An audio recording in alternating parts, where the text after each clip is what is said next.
Okay, hey you guys. So this is going to be my reading wrap up. I'm only a day late.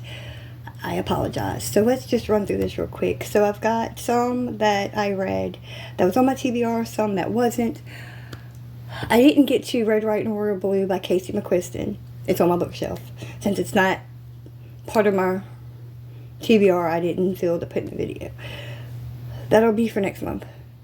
So let's start with what was on the TBR. We've got Legendary and Finale, both by Stephanie Garber. Legendary was 3 stars. Finale was 4 stars. Overall, I liked the trilogy. It was entertaining, but there was also parts that was like, I don't know. It wasn't my favorite, and I forget what I read. I am very forgetful, so if some of these I can't tell you much about them, it's because I'm forgetful. But I did overall like these. She has another book out, and the second one is either already out or coming out. I don't know specifics on that because I don't know if I'm going to read those. But I've seen some booktubers say that is better than this. But I did enjoy these. Okay, so Sinners Condemned. It's the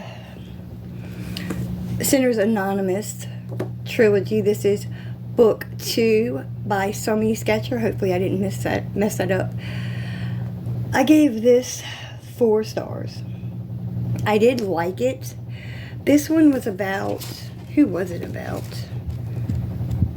I'm flipping through the pages. You've got Rafe or Raphael. And then you've got, who was the girl? Penny. She came to town. She's from there, but she moved away. She was running from something, I think. Am I remembering that right? Wasn't she running from something? Yeah, she was. And you know, these brothers are part of a mafia in their area. And overall, this was really good. The back says, part of the back, I'm not going to read the whole thing. No good ever comes from a redhead in a stolen dress with her worldly possessions at her feet. I should have known she was trouble when smoke and sin followed her into my bar and she challenged me to a game. She may have won my watch, but she started a war. That was the first part of the synopsis. But again, I gave this 4 stars. I finally got around to The Love Hypothesis by Allie Hazelwood. At first, I didn't know if I was going to give it 3 stars or whatever, but by the end, I gave it 4. You know, this is about science, women in STEM. I enjoyed the romance aspect of it. I enjoyed everything but the science. Not that I have anything against science, it's just science confuses me. So I didn't understand a bit of it. This is Grumpy Sunshine. There's a little bit of an age gap. I think he's like 9 years older than her. Fake dating. And I think the biggest part that got on my nerves was the bad communication. Now, in some books it don't bother me as much as others, but in this one it really bothered me. I just kept screaming, communicate, like tell him you really have feelings for him. And I think this is the book, and I don't think I've ever done this before. I abuse this book. I like beat my head against it. Not beat my head against it, but beat it against my legs. Yes, a little dramatic, but overall, this was a good book. I gave it 4 stars. It would have been 5, but again, it had to be 4 simply because science confuses me, and the whole bad communication thing got on my nerves. And then we have books that weren't on my TBR, but I read. So this was Sinners Consumed, book 3 in the Sinners Anonymous trilogy, Sumi Sketcher. Again, if I pronounced that wrong, I'm sorry.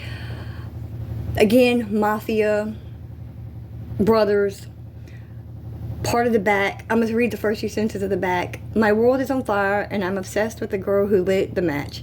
Bloody knuckles and a lifeless body at my feet confirm it. Penny is my demise. So the 2 and 3 were both about Rafe and Penny. I wish we could have got the other brother, but here we are. Then I read this. I'm going to call it the Priest trilogy, even though there's a novella. So you've got Priest, Midnight Mass, Sinner, and Saint, all by Sierra Simone. I gave Priest and Midnight Mass 4 stars. Then I gave Sinner and Saint 3. I liked these. They were okay. I don't regret reading them because they were good, but I just, was this the trilogy or the, let me just say series. This was a series, I think, with each couple, obsession came to my mind,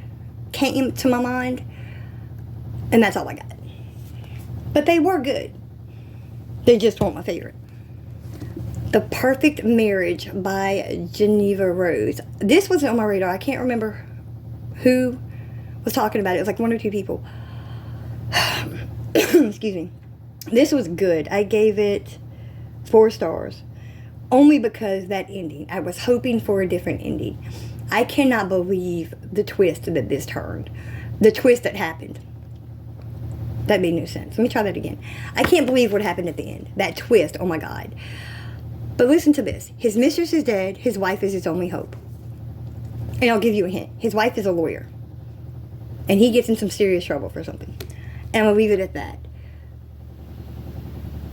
And that's not a spoiler, because the back says, would you defend your husband if he was accused of killing his mistress? Sarah Morgan is a successful and powerful defense attorney in Washington, D.C. at 33 years old. She's a named partner at a firm, and life is going exactly how she planned. Now, that does sound like a little bit of a spoiler, but, I mean, look what's on the front. So can you really count it as a spoiler? It's up to you. And if it is a spoiler to you, I'm sorry. So then I got a hold of these because I was looking on Amazon. So it's a trilogy by Morticia Knight, In the Name of the Father, For the Love of a Boy, Now and Forever. I started tabbing these because I don't like writing in my books, and I don't like underlining, writing, highlighting. So I use Post-its for certain parts. And I wish I would have started doing that with this one, but I started it in the middle of this one. I'm not going to show the covers anymore because I don't want YouTube to be like, oh my God, naked, even though they're not. I gave all 3 of these 5 stars. These are really good.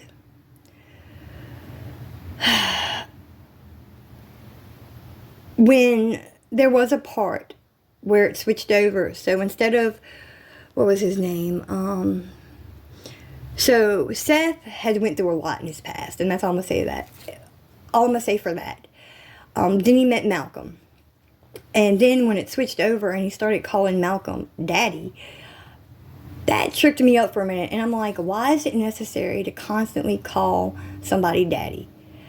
Then I thought, well, maybe that's how it is. Maybe in certain situations with that lifestyle, you would say Daddy after every time you talk to a person.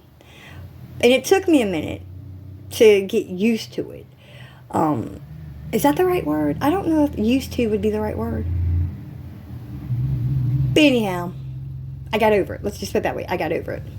This was a good trilogy. Malcolm is older, so there is some age gap. I would say triggers for certain things. It's slightly BDSM. I don't know anything about it. I just know from what I've read, there are different parts to it. And so there's that. I think with most of these, they're triggers. So some might not like.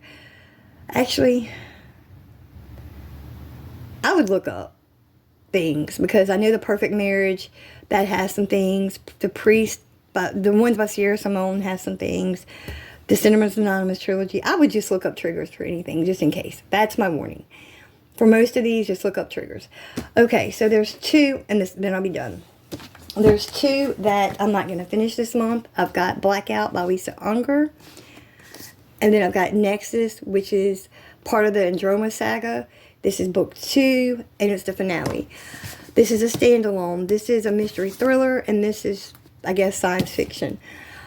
I'm not done with these, so I don't have many thoughts on them.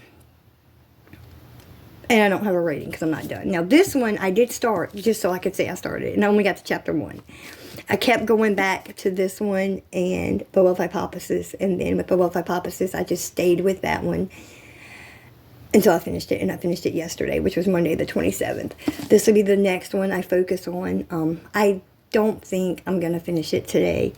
Well, excuse me, I know I won't finish it today, but I don't think I'll finish it by the end of the month. But I'm going to read as much as I can, and whatever's left I'll finish in August. April, I'll finish in April. And then this one, I may try to read a little bit more this month, but if not, I will definitely get to it, and I will definitely get to it in April. So that's it. So hopefully, if you got to this far, you'll like my video and maybe subscribe. This was my March 2023 reading wrap up, and I hope you have a great day.